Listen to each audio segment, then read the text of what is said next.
kasih, semoga lancar rezekinya. Sehat selalu Pak Jokowi sama Bu Iriana. Bagi orang tidak mampu, Pak Jokowi itu baik, baik banget, Pak. Jokowi dipandang sebagai sosok pemimpin yang tidak hanya efektif, tetapi juga dekat dengan rakyat dan memiliki karakter yang sangat baik. Pantas saja Pak Jokowi itu tingkat kepuasan publiknya terhadap kepemimpinannya dengan survei terakhir menunjukkan angka 80%. Artinya rakyat Indonesia itu sangat puas sekali. Video ini hanya untuk mereka yang punya logika. Bagi yang tidak punya logika, skip saja. Dan hari ini izinkan saya mengatakan selamat jalan Pak Jokowi dan selamat datang Pak Prabowo dan Gibran Raka Buming Raka dan selamat bertugas. Mengucapkan selamat jalan buat Pak Jokowi sama sekali tidak mudah bagi saya. Saya masih bersyukur bisa menyampaikan ini.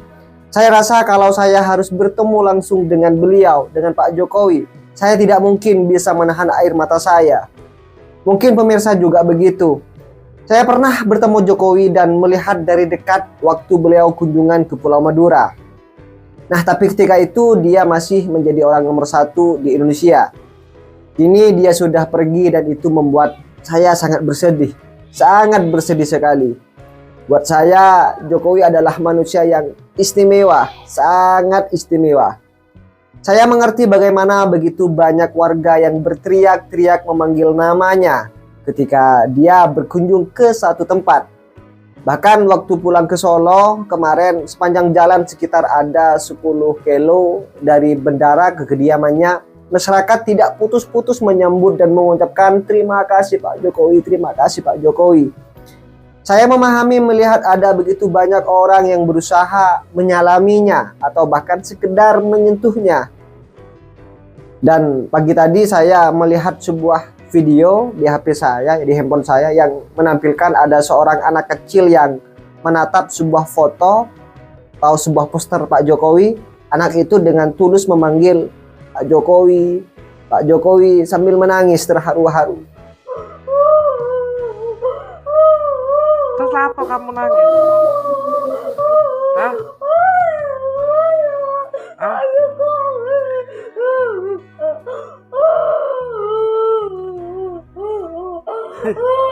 Kenal Pak Jokowi gak mau tangis. Ayahmu itu lho gak mulai-mulai tangis sono.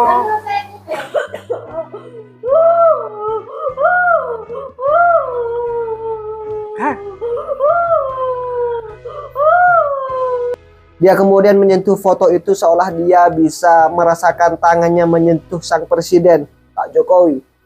Saya paham bagaimana rakyat Indonesia menyatakan mereka bahagia dengan kehadiran Jokowi dalam kehidupan mereka. Survei terakhir LSI mengungkapkan 80% kan rakyat Indonesia itu puas dengan kepemimpinan Pak Jokowi. Mereka yang menyinyir masih terus berusaha menjelekkan beliau. Dia bahkan menyatakan hendak memazulkan Pak Jokowi. Sebut saja Refli Harun dan gerombolannya. Tapi dalam hidup memang selalu ada orang yang semacam itu ya. Ada orang yang tumpul pemikirannya dan orang-orang yang sudah hitam hatinya, Mereka mungkin sudah tidak perlu kita pedulikan. Karena apapun yang mereka katakan itu tidak akan mengubah kenyataan bahwa Jokowi sudah selama 10 tahun memimpin Republik Indonesia dengan penuh cinta, penuh kasih sayang, dengan penuh kesungguhan, dengan penuh ketulusan. Saya percaya dalam 10 tahun kepemimpinannya, Jokowi itu selalu ingin memberikan yang terbaik buat bangsa ini, buat bangsa Indonesia. Saya tidak selalu setuju dengan langkahnya, tapi seringkali belakangan saya bisa menyadari bahwa langkahnya diambil untuk kepentingan kita bersama. Salah satu yang terpenting adalah ketika ia menerima Prabowo menjadi menteri dalam kabinetnya. Ketika itu terjadi pada 2019. Saya kecewa dengan pilihan Jokowi. Saya merasa merangkul Prabowo adalah kesia-siaan. Karena Pak Prabowo selalu mengecam Pak Jokowi selama periode pertamanya. Saya menganggap itu sebagai sekedar langkah seorang pemimpin Jawa yang ingin menyenangkan hati semua orang, termasuk musuh-musuhnya. Saya menganggap Jokowi sekedar ingin menghindari konflik. Tapi kini saya sadar bahwa saat itu saya gagal menangkap visi Jokowi yang bahkan tak terbayangkan oleh banyak para pengamat termasuk saya. Sekarang saya paham Jokowi melihat Prabowo sebagai tokoh utama yang diperlukan untuk membangun Indonesia ke depan. Dia melihat nilai lebih pada sosok Prabowo yang tidak boleh diabaikan. Dan Prabowo sama sekali juga tidak boleh diabaikan sebagai faktor penting dalam membangun Indonesia.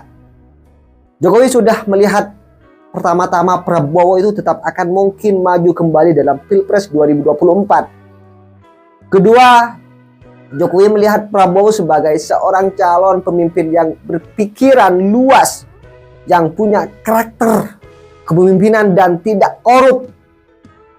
Ketiga, Jokowi bahkan sudah memperhitungkan untuk turut mendukung Prabowo untuk maju sebagai presiden berikutnya. Dan Jokowi tidak ingin Prabowo memandangnya sebagai musuh. Jokowi sudah melihat Prabowo sebagai pemimpin yang bisa menjadi sekutu untuk jangka panjang untuk bangsa ini. Itulah mengapa Prabowo diberi posisi yang sangat strategis dalam kabinetnya. Jokowi berusaha mengajarkan Prabowo modal-modal dasar kepemimpinan melalui keterlibatan Pak Prabowo dalam pemerintahannya. Dan saya bersyukur Pak Prabowo menyambut ajakan itu dengan terbuka.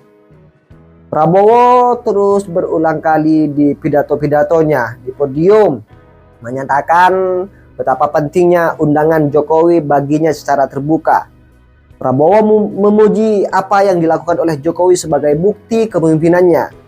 Dia mengatakan bahwa ketika itu Jokowi yang mendatangi rumahnya sesudah Jokowi memenangkan kursi kepresidenan. Ini adalah hal yang hampir tidak pernah terjadi di banyak negara. Jokowi melakukan hal sebaliknya. Jokowi yang datang dan mengajaknya untuk bekerja sama. Dan karena itulah kata Prabowo, kalau mau belajar ilmu kepemimpinan, belajarlah dari orang Solo. Dan dari apa yang disampaikan Prabowo, kita jadi bisa tahu bahwa Prabowo benar-benar belajar dari Jokowi selama dia berada di dalam kabinet. Prabowo menyebut Jokowi sebagai pemimpin yang hebat, yang baik, yang berpikir untuk rakyat. Prabowo nampaknya sangat berterima kasih kepada Pak Jokowi dan kepada keluarganya.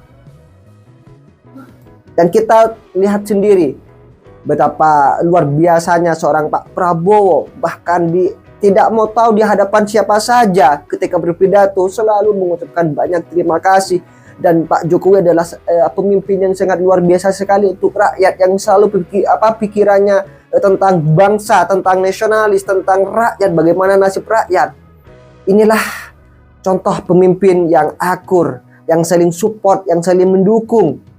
Tidak mau tahu apa yang akan menjadi tantangan khusus bagi pribadinya. Ya, ini saya kira mengejutkan ya, karena biasanya saya dari bandara ke rumah itu hanya 15 menit, nggak lebih. Ini tadi 3,5 jam lebih. 4 jam. Ya, macet ya Pak. 4 jam. Dan ya, saya ingin menyampaikan ucapan terima kasih atas seluruh sambutan masyarakat yang telah diberikan dan dukungan yang diberikan kepada saya. Berdiri selama itu capek Pak? Enggak, Sepanjang biasa, perjalanan. biasa. Pak, mungkin besok untuk kegiatan pertama di Kota Solo Pak, mungkin ada rencana kegiatan seperti apa di Solo? Saya kan sudah sampaikan mau tidur. Masa 10 tahun kita kan 10 tahun kita kan kerja keras untuk negara, dan ini pernah tugas ya, barang sehari 2 hari nggak tidur. Ada rencana bertemu dengan teman lama Pak di Kota Solo Pak mungkin? Ya, ketemu saudara-saudara dulu, ketemu teman-teman, saya kira Pak Jokowi, Pak Prabowo. Banyak agenda. Pak Jokowi, Pak Prabowo baru saja mengumumkan kabinet merah putih. Ada komentarnya Pak terkait kabinet baru Pak Prabowo? Semuanya 100% itu hak prerogatif presiden. Semuanya saya kira sudah lewat pertimbangan-pertimbangan yang matang. Siapapun yang telah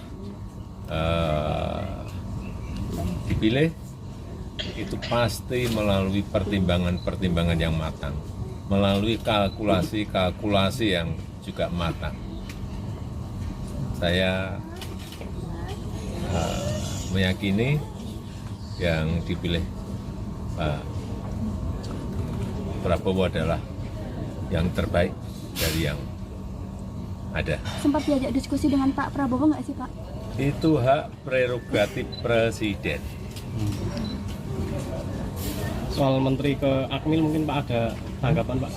Menteri-menteri akan di Akmil. Itu kan bagus. Ada briefing, menyamakan visi, mengkonsolidasi kabinet di awal, saya kira baik. Sangat baik. Bapak tadi sempat bertemu beberapa calon kepala daerah seperti di Jawa Tengah dan Jawa Timur. Ya, tadi kan